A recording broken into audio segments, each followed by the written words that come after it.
Pues sí, el problema de ser el primero, con los típicos problemas iniciales, pues me va a quitar todavía más tiempo, así que lo que voy a hacer va a ser un poco la desesperada, llegar hasta donde pueda. Lo que pasa que esta vez lo que he hecho ha sido poner los temas que más me importan transmitiros al principio, para evitarme que luego me quede sin poder contaros las cosas que yo pretendía contaros sobre fundamentalmente el tema de los virus y de las bacterias.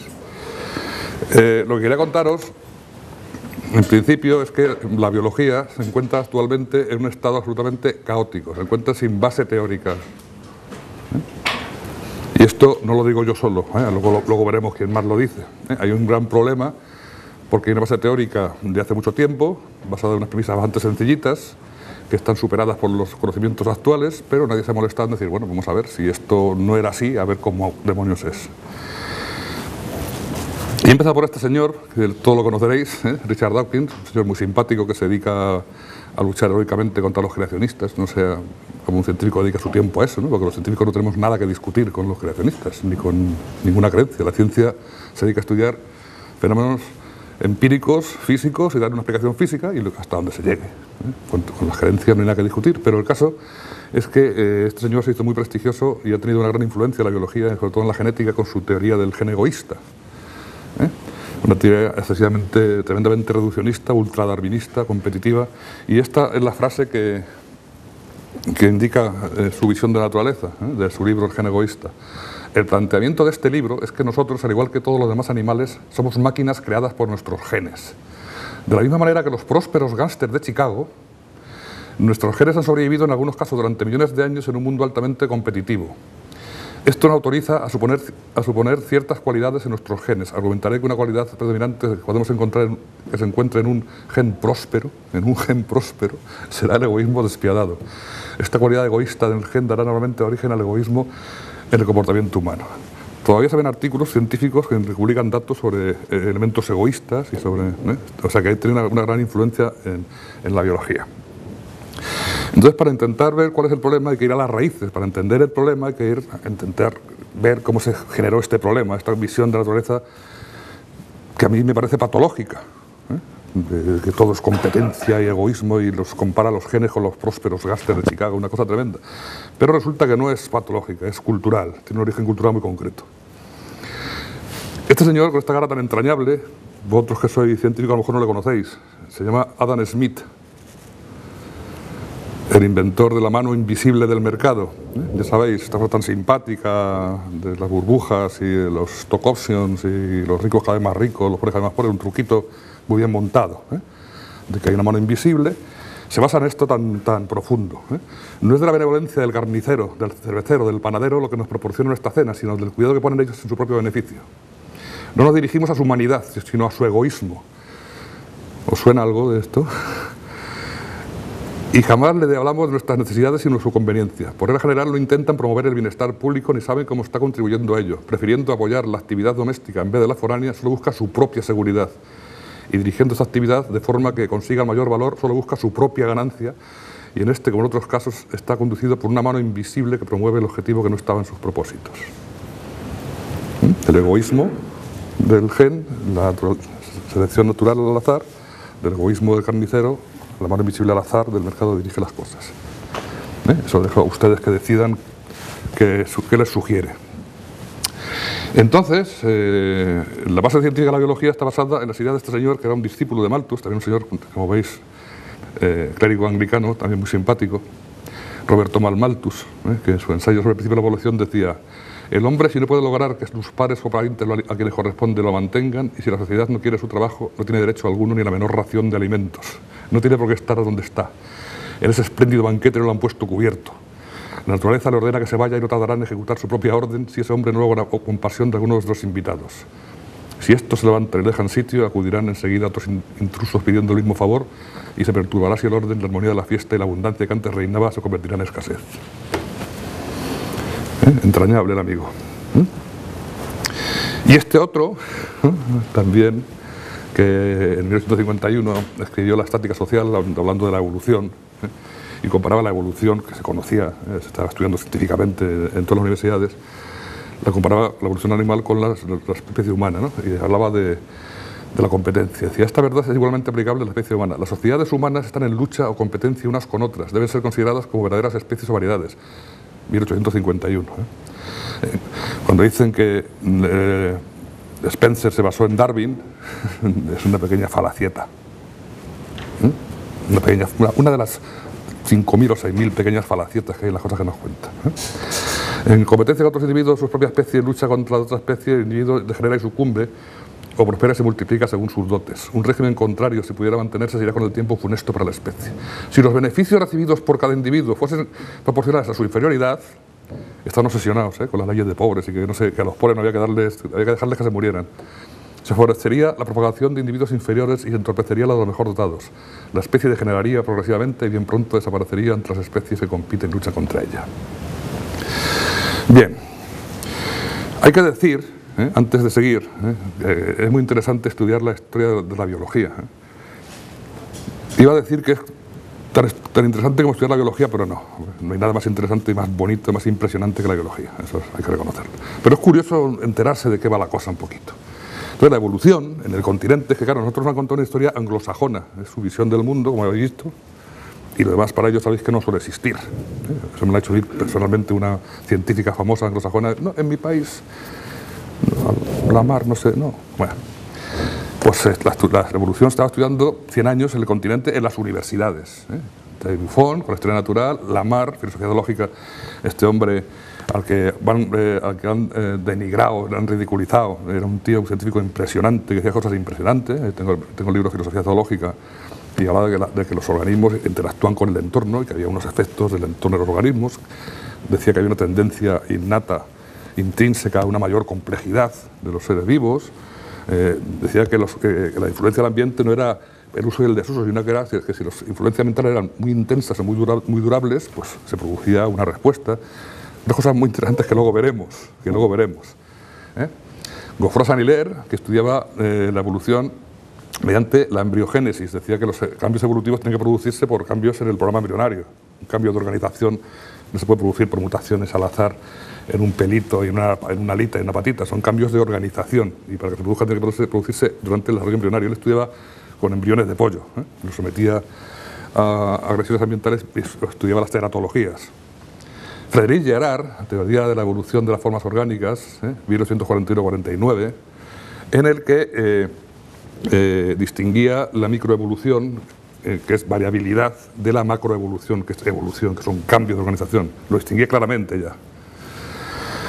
En Alemania, en Berlín, Erich Georg Blohm, investigaciones sobre la ley de la evolución del mundo orgánico de la formación de organismos terrestres, de 1956, que decía que en el registro fósil había saltos bruscos de organización. Decía que era saltacionista el registro fósil. Es decir, está científicamente estudiada en las universidades.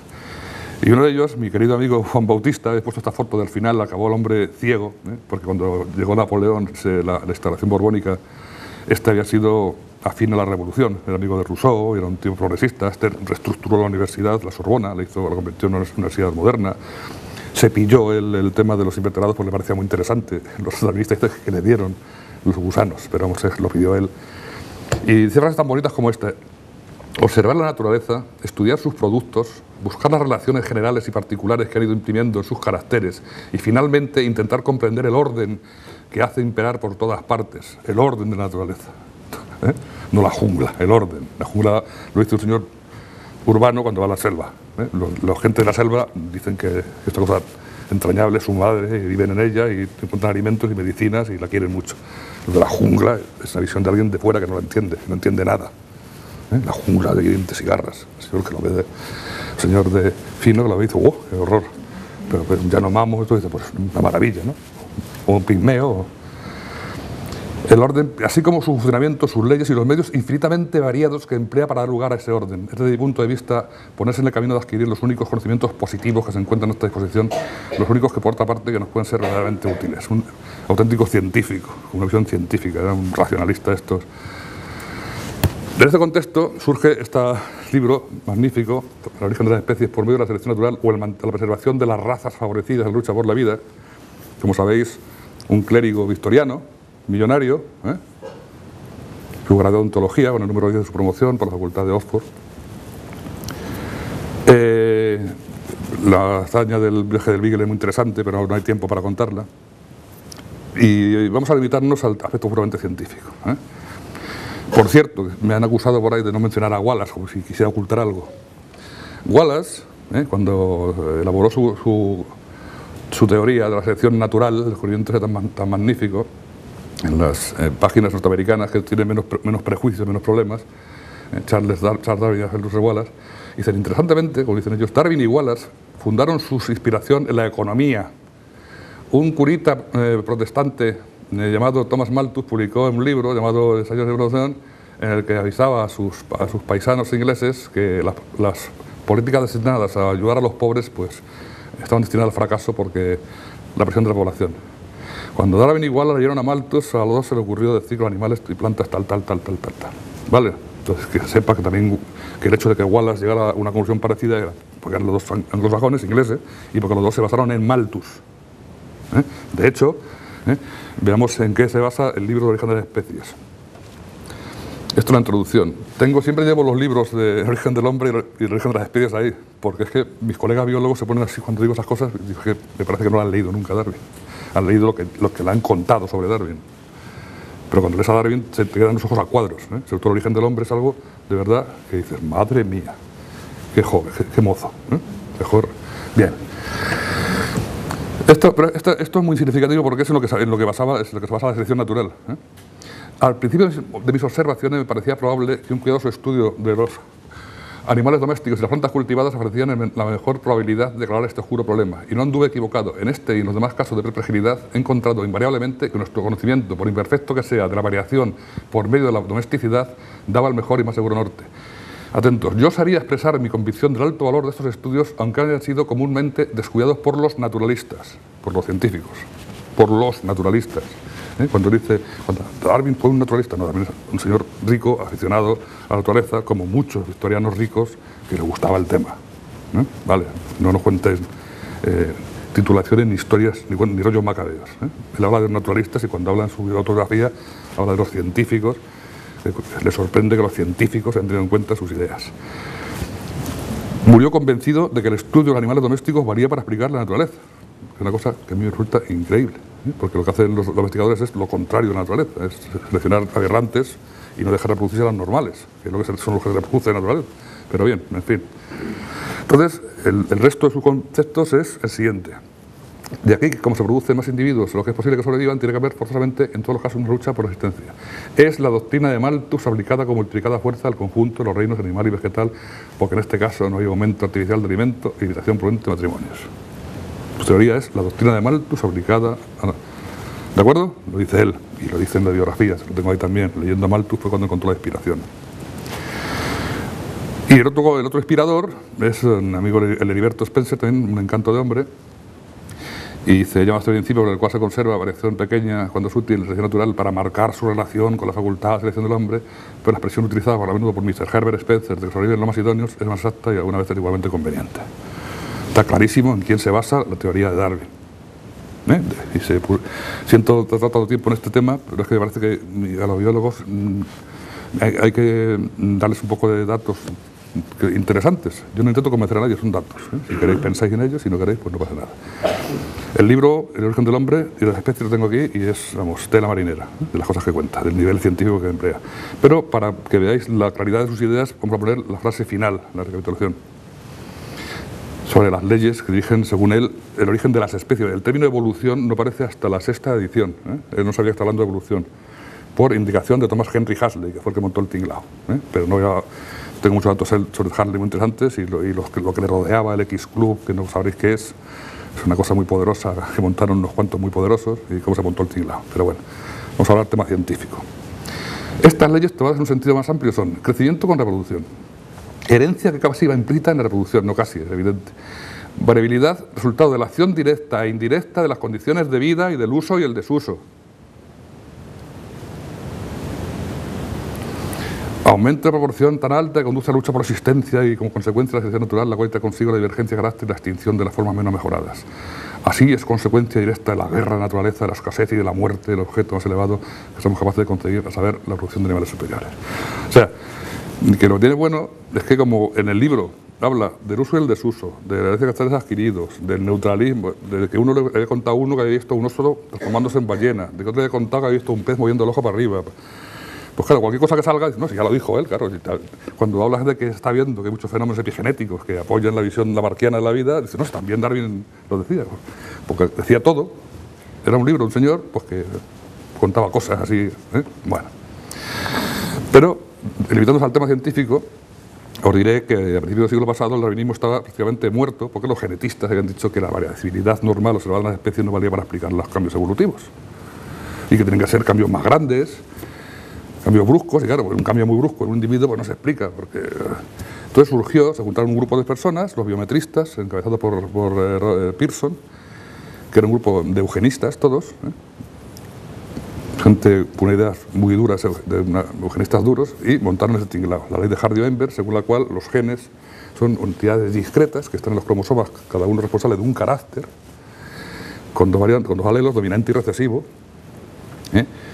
y lo cuentan, es una muy bonita ley de Hardy-Weinberg, un físico y un matemático, y que se basa en que existe panmixia, es decir, que un mochuelo de Naval de la Mata tiene la misma posibilidad de ligarse con una mochuela de Naval de la Mata que con una de Wisconsin. O sea que toda la especie se puede tener la misma posibilidad de cruzarse. Me parece una cosa un poquito poco realista. Que las generaciones son discretas, se producen una vez, un kiki y desaparecen. Y que la población tiene tamaño infinito, o sea que hay infinito número de ratones, infinito número para que se cumpla lo de P más Q igual a 1. Esta cosa ligeramente cogida con pelos. Pero es que lo curioso es que vas a los historiadores darwinistas, a Richard Milner, el diccionario de la evolución, que es un darwinista ferviente, y cuenta cómo se montó. R.C. Punnett, que era un eugenista de los heavy, de los duros, discípulo de Bateson, expuso el problema a su amigo Hardy, profesor de matemáticas de la Universidad de Cambridge, quien, según se dice, escribió la solución en el puño de la camisa mientras comía. Como lo consideró muy elemental, Hardy se negó a presentarla en una publicación que normalmente leerían sus colegas matemáticos, por lo que Punnett la expuso en una revista de biología. Fue la única incursión de Hardy en la genética. He puesto esto y digo, joder, si poner P más Q igual a 1 en el puño de la camisa es una incursión en la genética, tiene una visión de lo que es la genética y otros que habéis currado, ¿sabes? Un poquito superficialita, digamos, ¿no? La solución los tiene por el profesor Hardy fue que la simple expresión binomial P2 más 2PQ es Q2 igual a 1 describe la proporción de cada genotipo en la población donde P pequeño representa el dominante A, Q A pequeña y P más Q igual a 1. O sea, así, por las buenas, así se montó el tema. Y Meir dice, los matemáticos demostraron convincentemente que incluso mutaciones con ventajas relativamente pequeñas serán favorecidas por la selección y sus hallazgos ayudaron a superar varias objeciones a la selección natural. O sea, demostraron que en el caso de que fuera así, de que cada gen fuera un carácter y que fueran como un collar y dos alelos, pues P más Q igual a 1, n infinito, panmixia, y entonces pues demostraron que se podía fijar una mutación. Eso es lo que demostraron, hasta ahí llegó la cosa. Pues a partir de ahí se consideró que estaba demostrado el tema de la selección natural de la influencia de la evolución y ya se asumió como la base teórica. Ahora todavía científicos prestigiosos, yo lo he visto poner, la teoría sintética sirve todavía para explicar la evolución. Entonces este señor, Ludwig von Bertalanffy, que le conoceréis, que es el biólogo más importante del siglo XX, el que creó la teoría general de sistemas para explicar la biología, porque la biología pues, se basa en ese tipo de modelos, y que se utiliza para todo, se utiliza para correos, para transporte, menos para biología, una cosa muy curiosa. Y decía, el hecho de que una teoría tan vaga, tan insuficientemente demostrable, tan ajena a los criterios que suelen aplicarse a las ciencias empíricas, se haya convertido en un dogma, no es explicable sino con argumentos sociológicos. Hay muchos, pero vamos a hablar, no vamos a hablar de temas, vamos a hablar de ciencia. Como veis, esto es el dogma central de la biología en el cual se basaba, si esto se caía, la teoría que había de la biología se iba al garete, de que el ADN se transcribe a ARN, se traslada a proteínas en una dirección, y esto es así, un gen, una proteína. Pero con los avances que conoceréis mucho mejor que yo de la tecnología, los microarrays, estas cosas que los tíos meten en un cubilete, unas sondas de ADN que son conocidas, marcadas, le ponen en contacto el ADN que quieren comprobar y se van juntando, acoplando los que son complementarios y al final pues se montan unos tinglados que a mí me marea. Y luego esto con estudios potentes de ordenador hacen esto, es alucinante. O sea, la biología, los jóvenes tenéis curro por delante a base de bien, porque tenéis que hacerla enterita desde el principio. Y con herramientas que reflejen la enormísima complejidad de la biología. Aquí yo me rindo, yo por eso me voy de pensionista. Yo ya no doy más, ahora soy vosotros que tenéis que currar. Impresionante. Entonces están viendo cosas, por ejemplo, cuando el proyecto ENCODE, que fue un intento de codificar con la máxima precisión el genoma, una parte pequeña, pues acabaron diciendo esto. Los genes tienen muchas formas alternativas y un mismo gen puede dar lugar a proteínas distintas dependiendo de cómo se combinen las distintas regiones. Un mismo gen puede dar proteínas distintas según cómo se combinan las distintas regiones. Estas regiones del genoma analizadas están muy interconectadas unas con otras, mientras que la idea que se tenía hasta el momento los científicos era que los genes estaban claramente limitados. En el genoma todo un conjunto de instrucciones dictan cómo son las características de los seres vivos. Los científicos no sabemos muy bien cómo leer estas instrucciones y qué regiones del genoma son las que realmente codifican esas instrucciones. La mayor parte del genoma tiene actividad, es decir, no está silencioso, lo que echa por tierra la idea de que una gran parte del ADN sería algo como basura sin función alguna. Es decir, para que vayáis pensándolo, si lo que se está comprobando ahora es que los genes no tienen nada que ver con lo que la base teórica de la biología, con lo que es la consideración que tenían de los genes, pues todo lo que se elabore a partir de ahí será falso. O sea, que no tenemos base, esa base no vale absolutamente para nada, ¿no? De hecho, pues conocéis el splicing alternativo, los genes son trozos dispersos, entonces pues ni siquiera tienen un significado de una palabra, son como sílabas, y el conjunto del genoma es el que, ya lo veremos cómo, es el que coordina cómo se empalman esas secuencias y al final pues dan proteínas concretas. Una misma secuencia puede dar cientos o miles, porque luego hay un splicing alternativo post-transcripcional. O sea que de una secuencia puede dar, y que es el genoma en conjunto y el ambiente el que está influyendo en cómo se empalman estas cosas. Pero además hay retrogenes. Estas RNs combinados se pueden retrotranscribir mediante un line y integrarse en el genoma produciendo genes que se pensaba que no eran funcionales y son genes funcionales. Es decir, una forma de asimilar estos barajamientos e integrarlos en el genoma. Pero además, cuando cuentan lo del gen tal, el gen del cáncer de mama, el gen del alcoholismo, estas cosas que nos cuentan estos señores que quieren patentar genes, esto depende de quién financie la investigación, vosotros pues ya podéis hacer una idea de por dónde van las cosas. Pues cuando hacen estudios profundos de genes relacionados con enfermedades, de secuencias, no genes, pues esto es una super simplificación, pero fijaros qué mogollón hay. Estos son los genes de cáncer de colon, de mama, y están interrelacionados con un montón de genes más. El tamaño del nodo depende del número de genes con los que estén asociados. Por ejemplo, el de colon tiene montones, pero es que luego están todos, es como una red del genoma que relaciona a todos con todos. Es decir, es como cuando la forma de estudiar esto es que estropean un gen y se produce una enfermedad. Este gen es de la enfermedad. No, hombre, es un circuito enorme. Y es como si en una radio o en una televisión quitas un cachito de plástico y se apaga la imagen. Este plástico es de la imagen, no, esto es la parte del circuito de la imagen, que puede ser más importante si lo que quitas en un pequeño circuito puede ser menos importante, pero es parte de un circuito. O sea, que el determinismo este absurdo es mentira. Pero además, las proteínas en la monda. Dice que la mitad de las proteínas reconocen distintas secuencias, desafiando nuestro entendimiento molecular de cómo las proteínas interactúan con el ADN. Cuando vas a involucrar es todo más maravillosamente complejo. A mí me entusiasma, me parece impresionante. Escapa de nuestras capacidades. Pero además hay unos microRNAs que son emitidos por la fracción no codificante del genoma que controlan la formación de los genes mediante degradación del mensajero, inhibición de la traslación y silenciamiento génico. Estos son las cosas que sacan estos señores que a mí me dejan pasmado, ¿no? Con los microarrays. Es una complejidad que cambia en cada momento, cambia en cada tejido, cambia en función del ambiente, con lo cual es algo... O sea, que es maravilloso intentar comprenderlo, pero lo que está claro es que no se puede manipular con seguridad porque no se puede controlar, ¿no? Pero además están los queridos factores epigenéticos, modificaciones, como metilación del ADN, metilación de las histonas, acetilación y fosforilación, ocurre en respuesta al ambiente y modula la estructura de la cromatina. Hay ahora muchas investigaciones sobre el cáncer que están poniendo manifiesto esos fenómenos epigenéticos, que son modificaciones producidas por el ambiente, que son heredables durante un tiempo y luego pueden revertir. O sea que yo creo que la investigación tiene que mirar a ver cuáles son las causas de que se produzcan los tumores, no ver qué genes e intentar cambiarlo. Está bastante claro. Entonces, en Nature decían que cuando más expertos son los científicos en genética molecular, menos fácil es estar seguro sobre qué es, si es que sale un gen. Son secuencias que son como plas, plas, plas, plas, plas.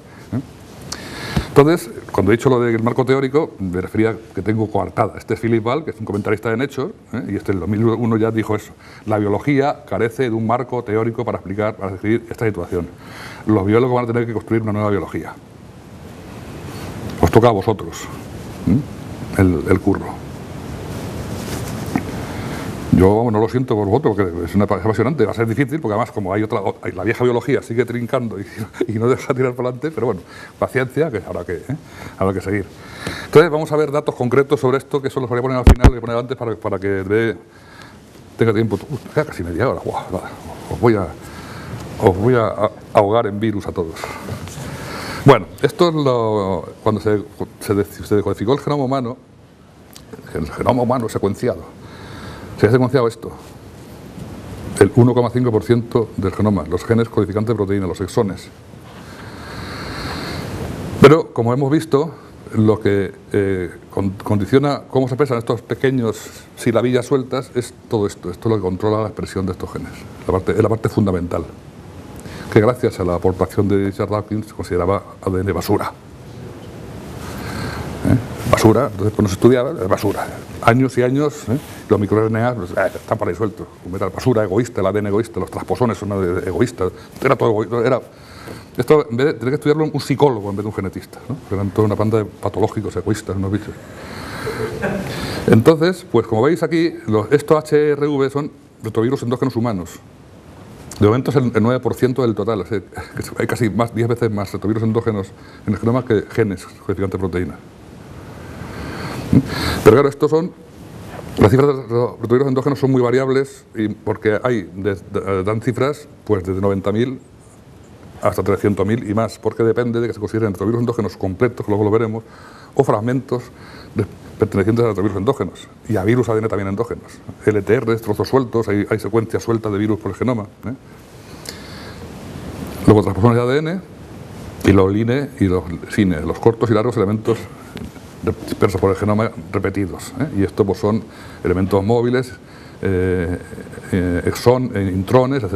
Bueno, los retrovirus endógenos, a vosotros tengo que contarlos, sois todo más o menos del tema, pero hay gente que piensa que son virus que están dentro de las células. Son virus insertados que provienen de un virus exógeno, virus de los que hay millones por ahí sueltos, ya lo veremos, y que es capaz de retrotranscribirse, tiene transcriptasa inversa, una cosa que también no se pensaba que existiera, y se inserta en los genomas produciendo un virus integrado con sus zonas terminales finales y que puede permanecer ahí indefinidamente. O bien, cuando hay una agresión ambiental, puede reconstruir su cápsida y infectar nuevo. Esto es interesante porque hay muchos virus asociados con enfermedades, virus asociados con cáncer, con artrosis. Hay virus asociados con artrosis. No es que haya cogido una infección que haya producido una artrosis, es que cuando un órgano está deteriorado por alguna agresión ambiental, a veces emite partículas virales. Y luego puede producirse un retrotransposón cuando pierden los genes de la cápsida y se quedan en los genomas, o un pseudogen. O sea que son una forma de introducir genes en los genomas. Estos son un retrovirus típico, con las zonas terminales, los LTR, la secuencia EMB de la envuelta, transcriptasa inversa, endonucleasa y GAG-PRO, las proteínas estructurales del virus.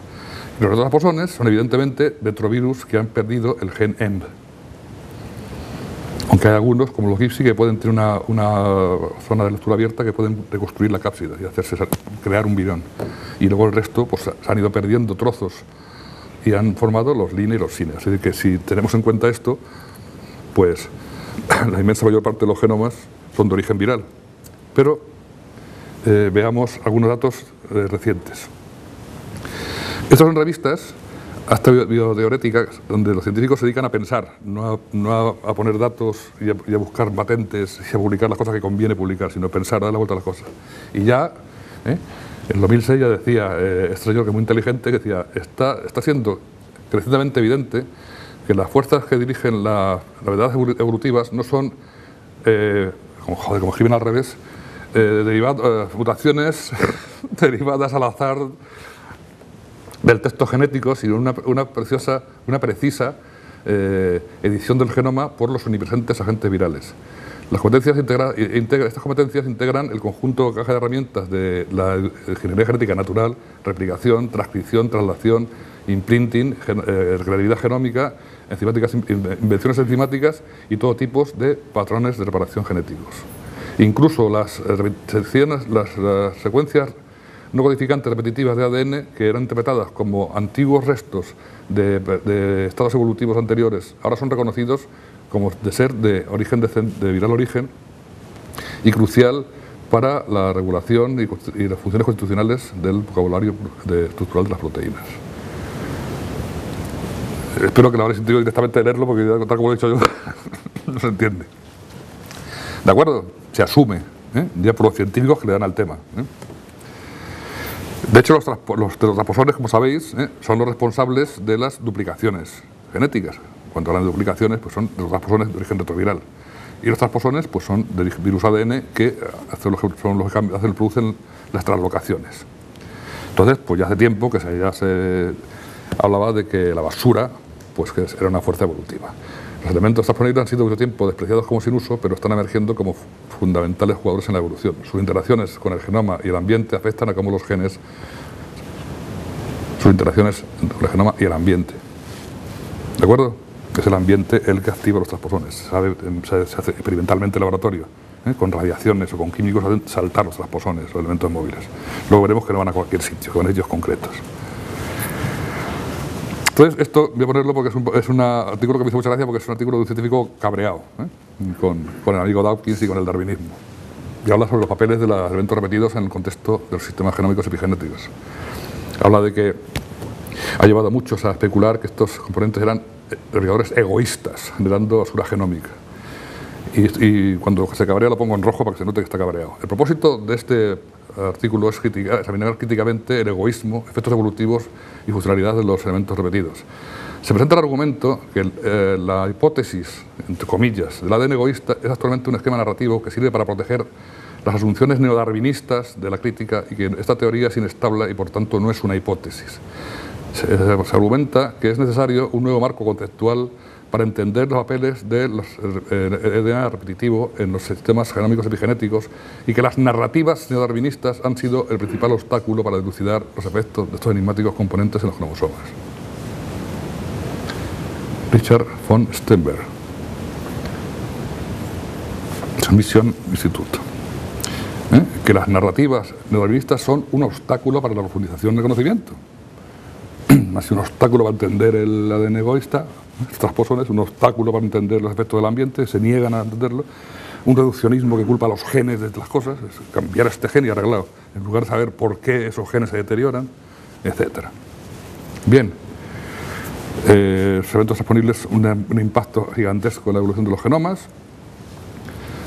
Esto, voy a también hablar un poquito, es curioso, el Zafiro es un tema muy interesante, de este año, y dice que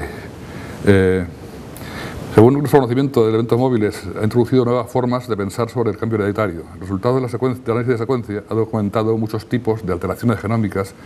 Esto es muy interesante, como puntos clave en la historia evolutiva, alteraciones que son notables porque ellas han pasado en una simple generación, en una sola generación, y afectando a múltiples caracteres celulares y organísmicos al mismo tiempo. Transferencia horizontal de largos segmentos de ADN, fusiones celulares y simbiosis, dobles duplicaciones genómicas completas. Esos rápidos caracteres son fundamentalmente diferentes de la lenta acumulación de pequeñas variaciones al azar postuladas por darwinistas y neodarwinistas. Porque es muy curioso cuando un señor dice el neodarwinismo está falso, está mal, porque la teoría sintética tiene sentido. Y dice, no, pero está bien, pero yo soy darwinista de antes. Pero vamos a ver, la teoría sintética surgió para apoyar el darwinismo porque no se sostenía y se inventaron eso para... Pero bueno, o sea, el follón que hay ahora mismo es tremendo, Pero vamos, que sepáis que cuando se basa en que Darwin fue el que descubrió la evolución, y ya sabéis que es falso, que estaba antes, y que cuando hablan de que Darwin dijo que también el ambiente, que eso lo decía Lamarck antes y lo decían los demás. Los evolucionistas predarwinistas eran llamados lamarckianos, se los conocía como lamarckianos. Bueno, entonces vamos a ver rápidamente ya unos datos, que ahora ya esto ya es la coletilla, por si os interesa. Ya os hablará Ricardo seguramente del origen de la vida en la Tierra, que es algo muy misterioso, que aparecieron las bacterias cuando la vida no era posible, porque estaban produciéndose todavía por acreción, caída de meteoritos, y la atmósfera no era viable para la vida. O sea, eso de que el mundo ARN y eso son inventitos, cuentitos, pero que vamos, la vida se produce cuando hay interacción, un grupo concreto de moléculas muy complejas, y si no están todas no funciona. Aunque claro, si dices eso, el Vigil, no, es que es así, son todos así, no tiene que ver que lo diga un señor inteligente, es una cosa, una realidad, es un bioquímico que sabe de lo que habla. Bueno, había bacterias, y ahora últimamente están saliendo, en Nature hace poco he puesto esto porque pensaba que iba a ser una charla divulgativa para un público general y he intentado poner las cosas como más con fotos, pensé que era para sabios. Están saliendo datos por espectrometría de que hay asteroides, había uno, el Temis 100 no sé cuántos, que está repleto de agua y de material orgánico. Pasa que como es por indirecto, no sabe cómo está organizado ese material orgánico. Pero de hecho, se asume que la mayor parte del agua de la Tierra proviene de asteroides que han venido con el agua. Y en el agua marina ahora mismo es una sopa de bacterias y virus. Y seguramente ha sido siempre. Estos estudios, desde hace tiempo ya, ahora hay muchos más, virus marinos y su papel biogeoquímico y ecológico. Hay 10.000 millones de virus por litro en aguas marinas superficiales. En el mar, 10.000 millones de virus por litro.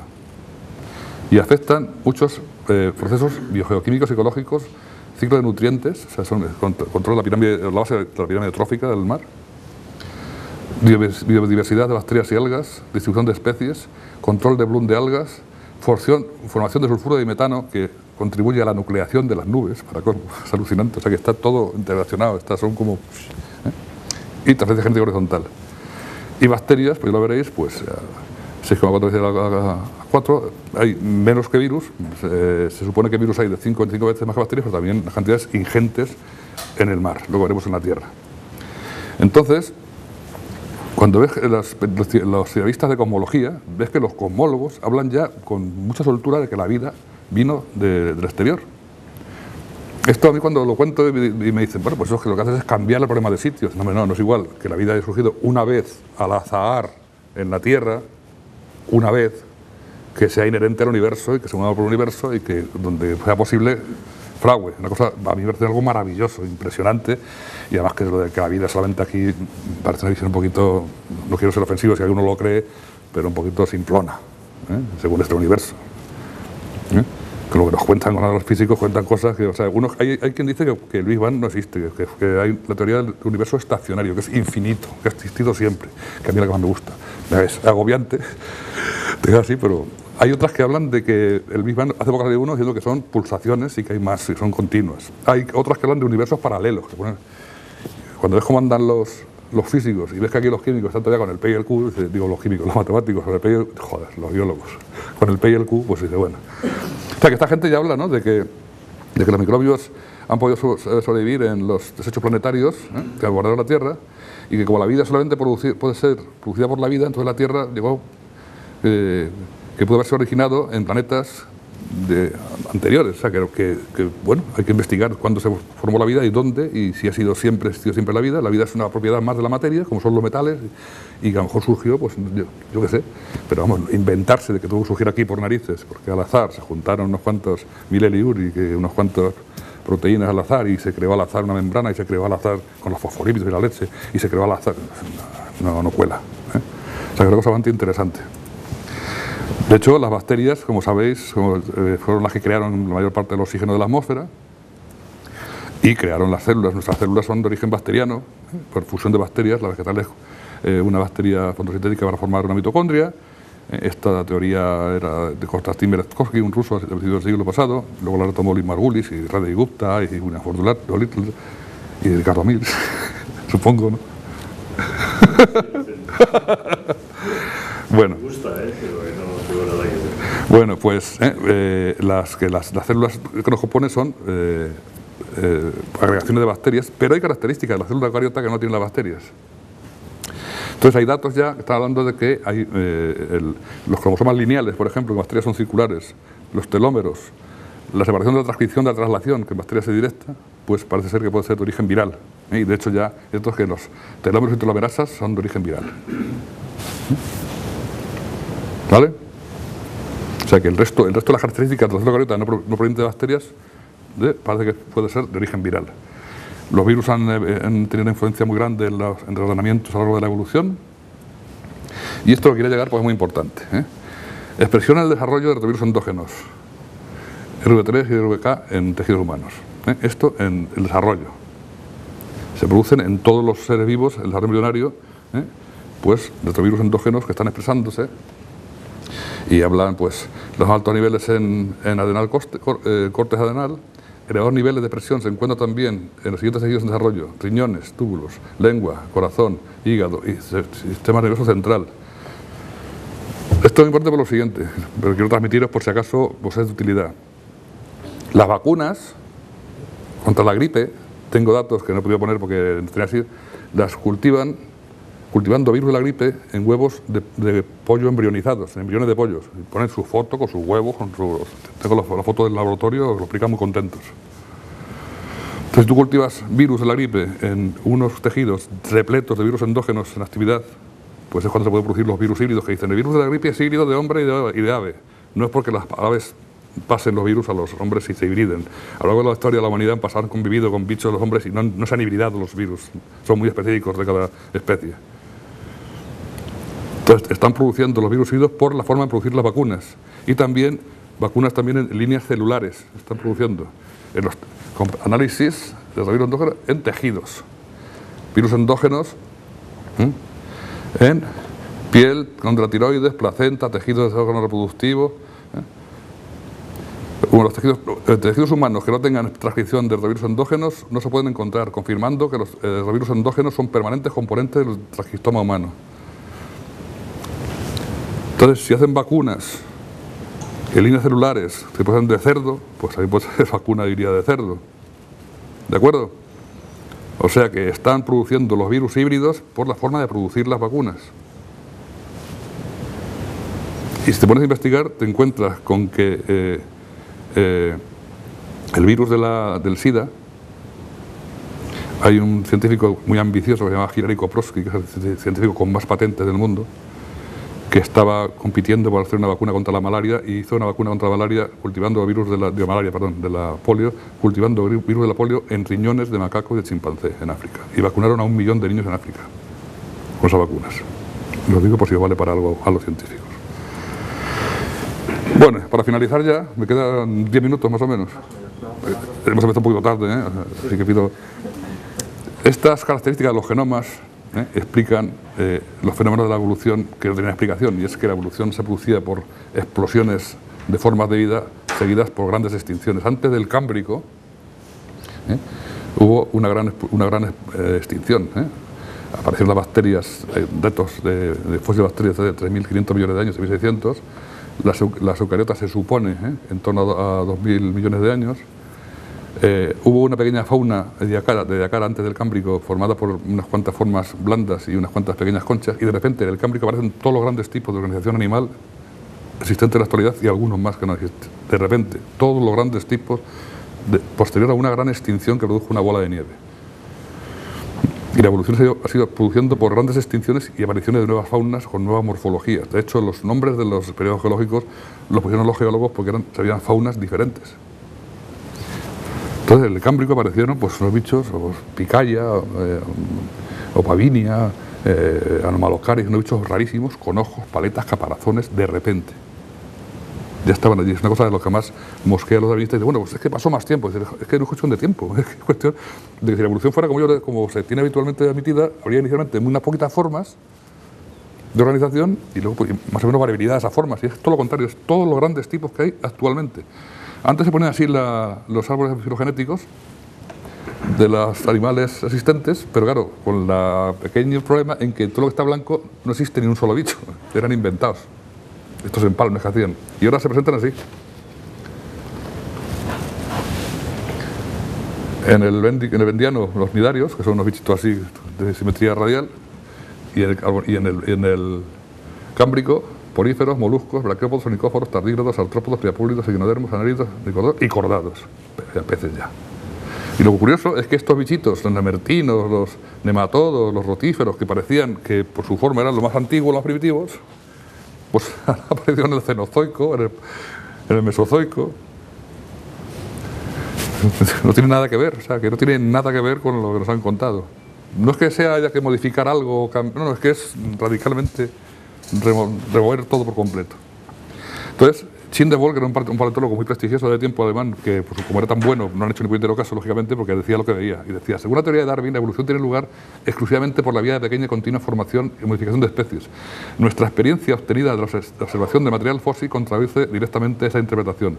Nosotros encontramos que la estructura organizadora de una familia o un orden no surge como resultado de modificaciones continuas en una larga cadena de especies, sino más bien por medio de una repentina y discontinua remodelación del complejo tipo, de familia a familia, de orden a orden, de clase a clase. Los caracteres que cuentan para las distintas distinciones entre especies son completamente diferentes de los que distinguen un tipo de otro. O sea, que aparecen los cambios de organización, son cambios bruscos a nivel de clados altos. Y de hecho, las apariciones de los grandes grupos de organización han sido, tú lees a los expertos en tortugas y dices, pues la evolución de las tortugas es un misterio, porque había que esperar que hubiera una larga cadena de escalones intermedios con pequeñas conchas, y lo que se encuentra ya cuando crecen son así. Lees al de los murciélagos y dice, la evolución de los murciélagos es un misterio, porque cabía esperar que hubiera pasos intermedios y aparecen ya los que hay en el lago Messel, con 40.000 años, con 40 millones de años aparecen ya los con el laberinto, han hecho, es un lago en Alemania que era tóxico y morían muchos bichos y quedaban metidos en el cieno y quedaban perfectamente conservados y han sacado cantidad de fósiles tremendos. Bueno, pues los murciélagos que hay en el lago Messel, de 45 millones de años, están ya, le han hecho radiografías y la organización de la cróclea y todo igual que la actual. Cada experto dice que su caso es misterioso. De hecho, el tema de la extinción que más se conoce es el del Cretácico terciario, y ahora veremos rápidamente los motivos. Se han hecho estudios científicos a nivel global que demuestran que en cada periodo, entre cambio de periodo, hay unas grandes extinciones producidas por cráteres de caída de grandes meteoritos y por erupciones volcánicas. Cámbrico ordovícico, ordovícico silúrico, devónico carbonífero. Aquí, en el terciario, se ven muchas, que además, curiosamente, en cada periodo está marcada por algún tipo de catástrofe ambiental, muy interesante. Pero no es que haya caído aquí más, sino que aquí son más recientes las caídas de meteoritos y se han degradado menos, se han erosionado menos y se pueden localizar. Pero vamos, periódicamente caen grandes meteoritos en la Tierra. Y fijaros lo que decía George Gaylord Simpson, que era un paleontólogo darwinista y intervino en la síntesis. Dijeron que era un pacto entre caballeros, que ninguno se lo creía, pero dijeron, bueno, vamos a decir que sí. Es una cosa muy curiosa. Cuando te pones a investigar la historia de la biología, te encuentras cosas muy divertidas.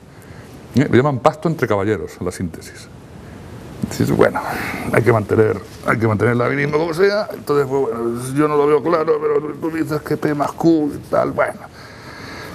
Y decía el más asombroso acontecimiento de la historia de la vida sobre la Tierra es el cambio que ocurrió en el Mesozoico, edad de los reptiles a la edad de los mamíferos. Mirad, parece como si el terreno hubiera caído repentinamente sobre un escenario en el que todos los papeles habían sido desempeñados por los reptiles, especialmente los dinosaurios, en un número enorme y con una variedad sorprendente, y se hubiera vuelto a levantar inmediatamente para poner de manifiesto idéntica escenografía con un reparto diferente.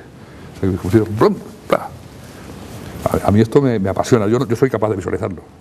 Daría lo que me queda de vida, iba a decir una cosa más fea, daría algo muy importante por 10 minutos. Debe ser algo impresionante. O sea, la evolución debió ser algo realmente grandioso. Terrible también, ¿no? Pero grandiosa. Y si hay datos del GT de que no solamente cayó un gran meteorito en México, sino también cayó en la India, en el mar. Y produjo una catástrofe ambiental tremenda. Nubes de humo que bajaron el clima, ecosistemas que caían en cascada, pero además coincidió con ella una inversión en el campo magnético terrestre. Y la magnetosfera es la protección de la Tierra contra las radiaciones ultravioletas tremendas del Sol. Entonces, cuando hay una inversión solar, durante un tiempo la Tierra se queda sin protección, con lo cual se prometía un gran bombardeo de radiaciones, que sabéis los efectos de los genomas. Sobre todo los eventos móviles, etc. Un estrés genómico, unos cambios tremendos. Pero es que además, este año ha salido una cosa que, claro, no había pensado en ella. Los asteroides muchos pueden caer en el mar. Resulta que han hecho un estudio con simulación de lo que pasa si un asteroide mediano cae en el mar y emite una cantidad de cloruros y fluoruros y bromuros que destruyen la capa de ozono. Con lo cual las radiaciones son tremendas. Es decir, que sabemos que hay procesos biológicos constatados, que son la reacción de los genomas a radiaciones potentes, y sabemos que hay fenómenos, ha habido fenómenos en la Tierra que han producido periódicamente estos momentos de radiaciones tremendas y que han alterado los genomas. Ya tenemos datos científicos constatables de la evolución, no P's y Q's, ni en el caso de que dé una ventaja, son unos ventajistas que tienen una obsesión con las ventajas, por algo será. El que tiene ventaja, pues tira para adelante, las ventajas. Sabemos que los genes homeóticos responsables de la organización de los organismos, hay muchos repartidos sueltos, pero los fundamentales son secuencias situadas en los cromosomas en igual situación, y que es muy divertido, que la diferencia entre los invertebrados, por ejemplo, y invertebrados son repeticiones de los mismos genes. Sabemos quiénes son los que hacen las repeticiones, que son los retrotransposones. Y eso quiere decir que el contenido inicial pues tendría que tener un contenido concreto biológico. Ya sabemos que los retrotransposones se activan por agresiones ambientales, el hombre y la mosca. Y es una cosa muy curiosa que pongo, porque eso ya lo sabréis, ¿no?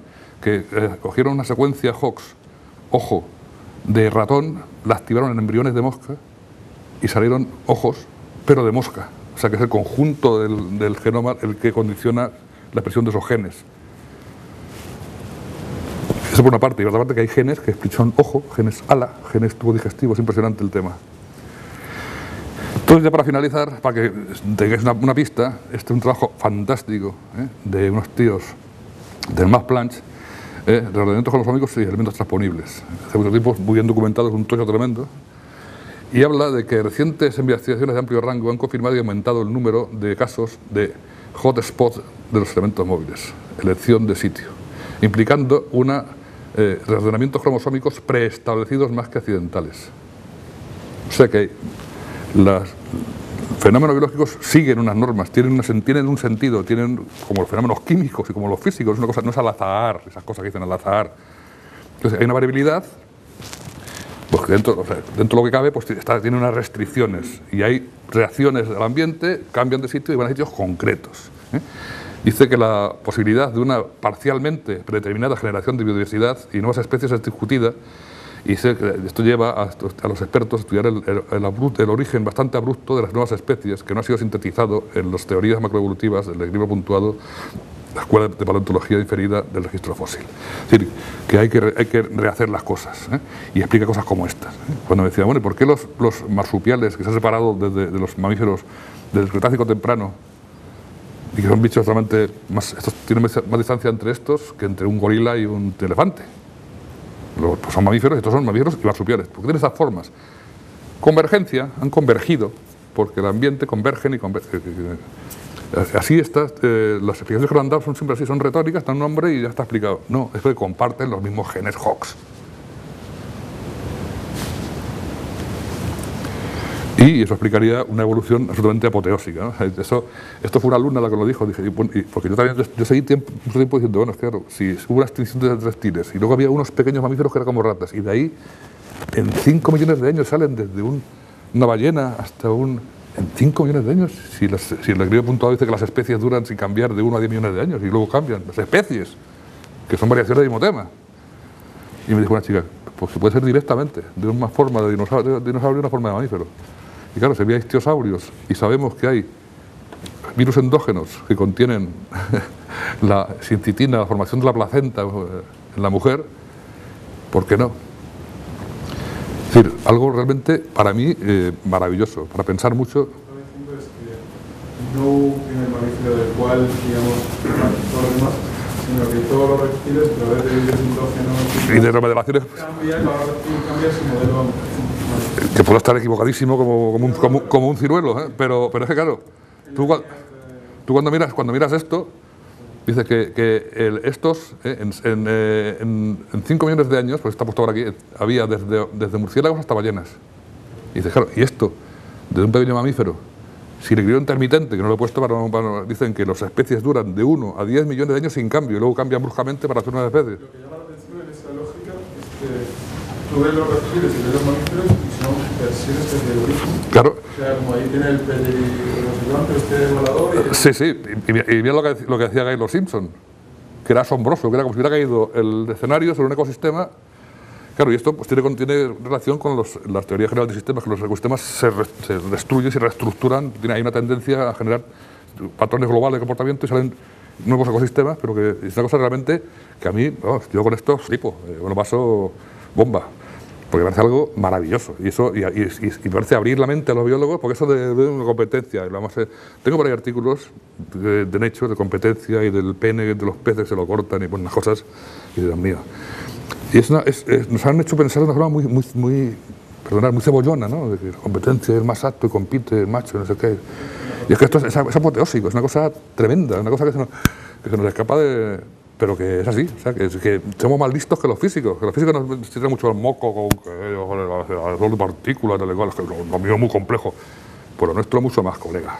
Lo nuestro es mucho más complejo que lo de los físicos. Pues tiene que cumplir las leyes de la física, de la química, de la matemática, y encima se reproduce, se autogenera, se relaciona con es mucho más complejo. Lo de P más Q, pero esto que está saliendo ahora es mucho más complejo que los físicos. Y se nos pone la cabeza más gorda que ellos todavía. O sea que no persiste. No. En definitiva, que esto revela que hay mucho por comprender, que muy poco por manipular, que cuando manipulan cosas sin control no saben lo que están haciendo, pero que la labor de la biología, es la auténtica labor científica, que es la de profundizar en el conocimiento y compartirlo con los demás, está por hacer. Y que lo que debemos transmitir es que la biología es una cosa maravillosa y que es dificilísima de estudiar, pero preciosa en cuanto a su significado, y que todo está interrelacionado, todo forma parte de un fenómeno complejísimo, y de que tenemos que tener una relación con la naturaleza fundamentalmente de respeto, porque intentar dominarla no puede llevar a ningún buen camino. Así que es lo que quería contaros, más o menos. Bien, pues, bueno.